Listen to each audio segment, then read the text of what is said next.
México en la fase imperialista.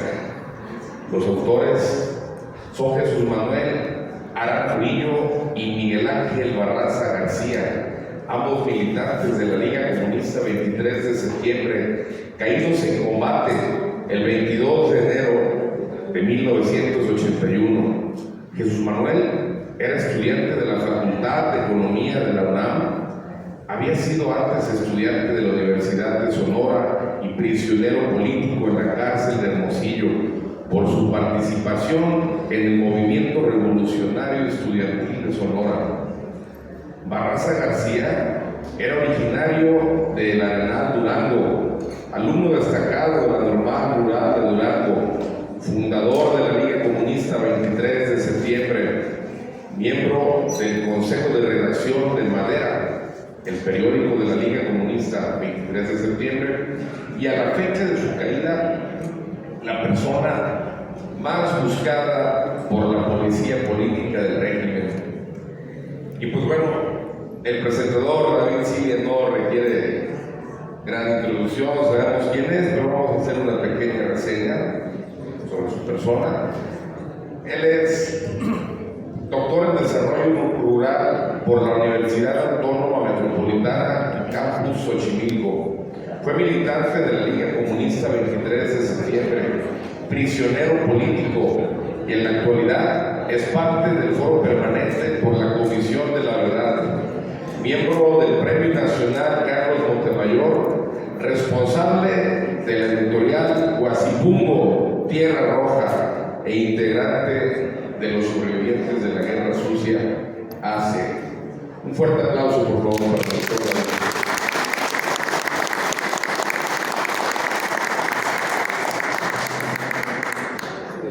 Ya saben esa canción que dice: muchas veces te dije que antes de hacerlo había que pensarlo muy bien. Entonces habíamos dicho que si nos prolongábamos en cada una de las presentaciones, alguien se iba a sacrificar. Y siempre que hay un sacrificio, uno agarra a la persona de más confianza, ¿no? Sí, o al más tonto, a la persona de más confianza, porque a alguien que no le tienes tanta confianza no le puedes decir: oye, ¿sabes qué? Te tocaban 40 minutos, pero ya nada más son 20, ¿no? Y ahorita la persona de más confianza que yo tengo, digo, sí, que quiere decir que todos los demás son de desconfianza, soy yo. Entonces esta presentación la vamos a limitar a 20 minutos, porque después del horario previsto sigue el último compañero que va a presentar. Entonces me disculparán que solamente ocupe 20 minutos, o me lo agradecerán también, ¿no? Pero vamos a hacer esta presentación en solamente 20 minutos.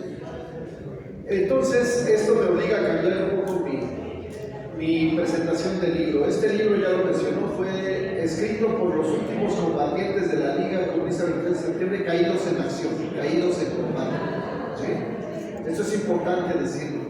Pero además no era cualquier persona. Uno de ellos es Miguel Ángel Barraza García, quien dentro de la Liga nosotros consideramos hasta la fecha como el último, digamos, dirigente histórico de la Liga, aunque la Liga no se movía mucho en los términos de dirigente y de líder y todo eso. Nosotros lo consideramos a él el último dirigente histórico de la Liga. ¿Por qué el último dirigente histórico? Porque él estuvo en la fundación. Hoy estamos recordando la fundación en este evento de la Liga Comunista 23 de septiembre. De los que estuvieron fundadores, él fue el último que cayó, de los que estuvieron en ese proceso de fundación de la Liga. Por eso es el último dirigente histórico de la Liga Comunista de septiembre, que cayó junto con Jesús Manuel. Ahí en Ciudad Universitaria, Jesús Manuel estudiaba economía. Jesús Manuel ya había pasado por la cárcel en Hermosillo porque fue parte del movimiento enfermo en Sonora, en Sinaloa, que fue una concomitancia que se dio con el movimiento enfermo que conocemos muy bien, o conocemos más de Sinaloa, pero la parte del movimiento enfermo de Sonora está un poco soterrada todavía. Entonces, fue un evento trascendente para la organización, la caída de ambos militantes. Después de él, se puede decir que cayó también en combate, pero en combate defensivo, es decir, lo asesinaron a salva al último compañero que cayó de esta manera, el compañero zombie, el compañero Bueno, no me acuerdo ahorita de su nombre, pero a partir de ahí se inició en la Liga Comunista 20 de septiembre, no solo por esta circunstancia, pero especialmente también por esto, un periodo que después llamaríamos el periodo negro de la Liga, ¿no? Este periodo llevaría a toda esta parte que no conocemos. Este año se celebra los 50 aniversario de la fundación de la Liga, pero todos hablan de, digamos, del acta de nacimiento. Es un bebé que tiene su acta de nacimiento en estas fechas, 50 años antes, pero nadie se pregunta ¿y qué pasó con la Liga? Y lo que ha pasado con la Liga es que ha habido una difusión, una testimonial que tiene mucho que ver con la subjetividad de quienes estuvieron en ella y salieron. Y se parece mucho a cuando vamos a una fiesta y la fiesta está toda madre, estamos disfrutando mucho, y después nos vamos y nos preguntan cómo estuvo la fiesta. Pues hasta donde yo estuve estaba toda madre, pero ya después pues ya decayó, ya se vino la decadencia de la fiesta y yo me salí o yo me salí antes, ¿no? Entonces la historia que conocemos de la Liga siempre es de que la Liga ya fue liquidada en el 72 antes de que se formara, en el 73, en el 74, en el 75. La versión oficial siempre ha sido ya aniquilamos a la Liga, ya aniquilamos a la Liga. Y esto reforzado también por muchos guerrilleros arrepentidos, por muchos militantes de la Liga arrepentidos, que sostienen esta posición.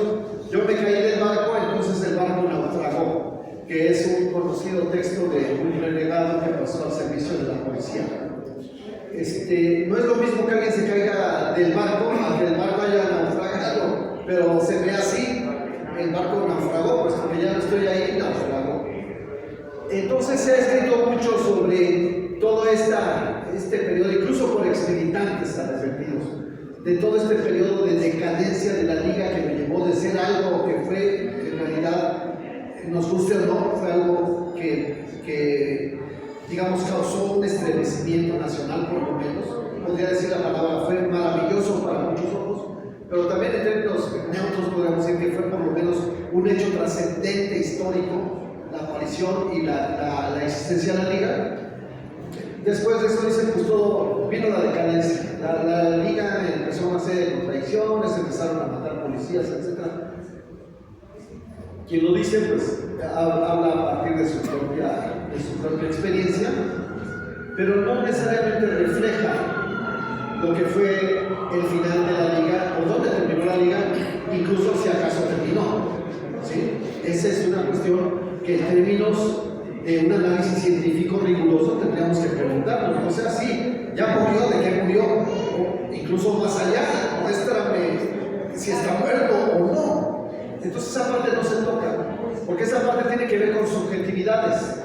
Si yo caí, me fui, me caí preso o me separé de la Liga, pues tampoco estoy en condiciones de discutir con los que sí siguieron hasta otra fase, porque no se presta a un diálogo sano.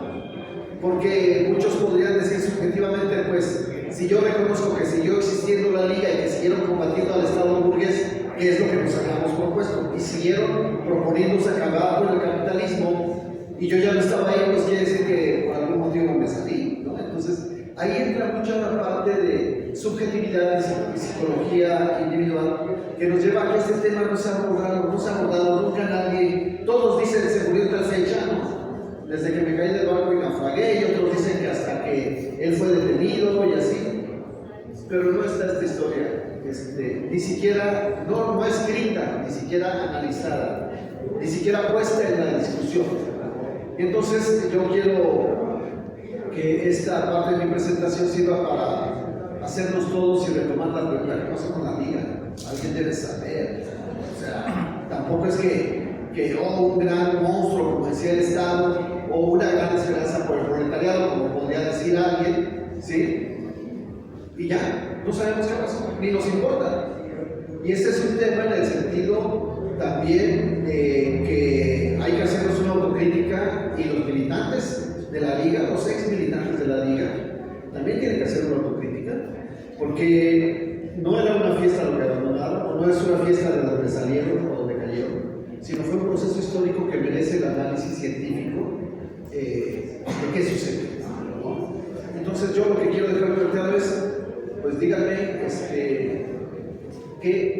tenemos que hacer para que más allá de las versiones de los guerrilleros arrepentidos que se pasaron con el gobierno directamente, o que algunos no se pasaron con el gobierno, pero simplemente dejaron de pensar como pensaban antes, más allá de esas versiones unilaterales y subjetivas, tenemos que encontrar en conjunto, los historiadores, los militantes, los ex militantes, este último periodo de existencia de la organización. Y lo que les puedo decir, este libro lo único que demuestra es que, más allá de todas las certificaciones de defunción, la Liga Comunista en 1981 seguía combatiendo, tenía un periódico y hacía un elemento que es difícil de encontrar incluso en otras revistas de izquierda. Es fácil en un periódico, en una revista, llegar y decir el pinche gobierno asesino, etcétera, y el capitalismo es nefasto, y citan a Marx y citan a Lenin. Eso es fácil, ¿no? O sea, está demostrado que el capitalismo es la maldad, sí, pero y el análisis económico y el análisis científico lo hacen esas revistas, aún cuando sean de izquierda y aún cuando sean serias, no. Y lo que demuestra este libro es que la Liga Comunista del 23 de septiembre, para la fecha de que ya había muchas actas de defunción, se hacía un análisis económico brillante, porque lo que encontramos en este libro es la demostración de que había una diferencia en dos líneas, en el sentido de que el capitalismo en México era un capitalismo subdesarrollado, era un capitalismo que tenía que combatir con el feudalismo, con el atraso, y que por tanto el carácter de la revolución tendría que ser una revolución democrático-popular, es decir, teníamos que hacer una alianza con la burguesía nacional para poder derrotar al imperialismo, porque nosotros éramos dependientes del imperialismo, ¿no? Y lo que demuestra este análisis es quitando caretas y desenmascarando a muchos analistas de aquel entonces, pero también usando los datos económicos de ese momento, demuestra que no, la burguesía mexicana ya se había desarrollado hasta donde podría desarrollarse y ya estaba exportando capitales. Y hoy lo vemos en la lista de los hombres más ricos, vemos a Leslie y vemos a otros 10 en la lista de los hombres más ricos. ¿Y cómo lo hicieron? ¿Cómo se volvieron ricos? ¿Y por qué son de los hombres más ricos del mundo? Bueno, por un proceso que se hizo de privatización de lo que era del Estado, pero también porque la burguesía desde los 70s y los 80s ya estaba en la fase de exportación de capitales. Entonces, por eso es importante trascender este libro. Significó mucho la caída de los compañeros, pero más allá de eso, es un análisis económico, con bases que proporciona el mismo Banco de México, el Banco de Comercio Exterior, y que los grandes analistas de economía de aquel entonces tenían, pero que la Liga Comunista da a conocer al proletariado en el sentido de que esto es lo que está pasando en el país. Y lo que predice o lo que establece la Liga en este documento es lo que finalmente pasó, que hoy llamamos simple y sencillamente, de manera cómoda, neoliberalismo, pero esta es la explicación de cómo se fue dando ese proceso, en donde no es que fuera una pobrecita burguesía dependiente del imperialismo que era sometida por el imperialismo y a la cual tendríamos que apoyar para que ya no fuera tan dependiente del imperialismo. Es una visión de un México en donde lo que quedaba adelante de esta fase de desarrollo económico, independientemente de que seguía existiendo en varias, como sigue existiendo hasta la fecha, otras formas de producción que desde el capitalismo se llaman atrasadas y que hoy podemos decir son modos de producción indígena o modos de producción no capitalista. Entonces lo que quedaba después de ese análisis, lo que quedaba de esa visión, es la revolución socialista, que es la fundamentación teórica de algo que podríamos haber nada más fundado en Marx, y Marx dijo que hay que hacer la revolución. No, así está el país. Aquí analiza cada uno de los bancos, cada uno de los grupos industriales, qué exportan, qué importan, qué capitales tienen. Entonces, por eso es importante este libro. Y ya a mí me gustaría que pasáramos a la fase de preguntas y respuestas. Para poder ocupar solamente los 20 minutos que tenemos para esta presentación. Pido un fuerte aplauso para el doctor. Gracias por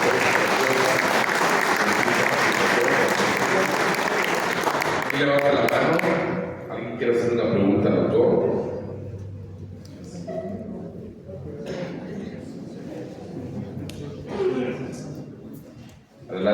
María.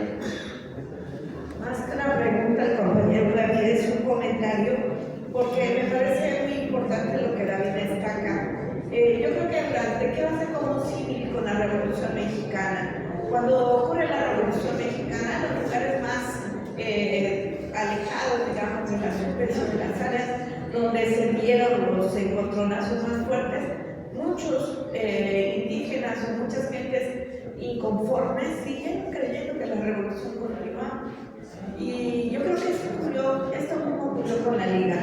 El trabajo que los militantes del periodo más álgido hicieron prendió en escuelas. Yo estudiaba en el 75 en una escuela normal y prendió en escuelas, prendió en fábricas, hizo sentido a obreros, campesinos, estudiantes, y ahí se quedó. Y mucho de lo que hicieron con el periódico, el órgano interno de la Liga, fue generar esta idea de que se necesitaba un cambio y un cambio distinto, un cambio que no podía ser negociado, sino un cambio que tenía que ser revolucionario. Y entonces muchos de los que nos quedamos, nosotros decimos en la jerga de los militantes de la Liga Comunista, los que nos quedamos sueltos, los que éramos agregados a pequeños círculos de estudio, pues nos quedamos creyendo que hacíamos el trabajo revolucionario para hacer el cambio social que nuestro país necesitaba. Y entonces ahí yo en la normal tenía un pequeño grupo de camaradas que nos enseñaban sobre lo que teníamos que hacer, el uso de las armas, cómo hacer la repartición del periódico, pero se esfumó el compañero. Ahora hace poco tiempo me entero que era Rubén Hernández Padrón. Se esfuma, lo detienen y nosotros nos quedamos sueltos, esa es la palabra, con una idea de participación, jóvenes que queríamos seguir luchando, convencidos de que esa era la dinámica que teníamos que seguir, hijos de campesinos, algunos incluso no de la Ciudad de México, porque las normales esa característica tuvieron, agrupar a los hijos del proletariado, y entonces nos quedamos con la idea de la revolución. Poco tiempo después, dicen que Dios nos dice y ellos se juntan. Llego a dar clases a la escuela de Tacuba, a la prepa popular Tacuba, y ahí conozco, otra vez voy a enrolarme con compañeros como David Siria. Y entonces es otra vez darle al esfuerzo de la revolución, volverse a comprometer, entender que ese es su lugar. Y aunque yo ya estaba casada, ni dudé. O sea, yo dije a entrarme porque esto es lo mío, y a comprometerme con el trabajo político, con la organización, pasar a la clandestinidad, todo lo que la Liga sembró, todo lo que los militantes primeros nos fueron enseñando, se repetía, nos hacía eco, y ahí estábamos un grupo de jóvenes, y yo creo, puedo sostenerlo, ahora sabemos que hay militantes en Oaxaca, que hay militantes en Puebla, que hubo militantes aquí en la Ciudad de México. Yo formé parte de una brigada, la brigada Lenin, en la que, bueno, éramos un grupo de jóvenes ya casados, ya con hijos, ya con compromisos, pero que estamos haciendo el trabajo revolucionario. Entonces, yo sí creo, coincido ampliamente con David, en que necesitamos entender cómo a veces los procesos no se paran por los líderes, no se paran por la ausencia de los liderazgos, sino que son procesos que a la clase trabajadora le hacen sentido y que van a ir madurando y que no se detienen, de veras, ni por la represión.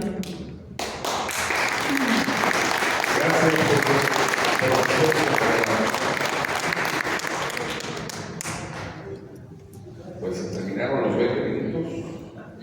Muy bien, pues muchas gracias. Paso a la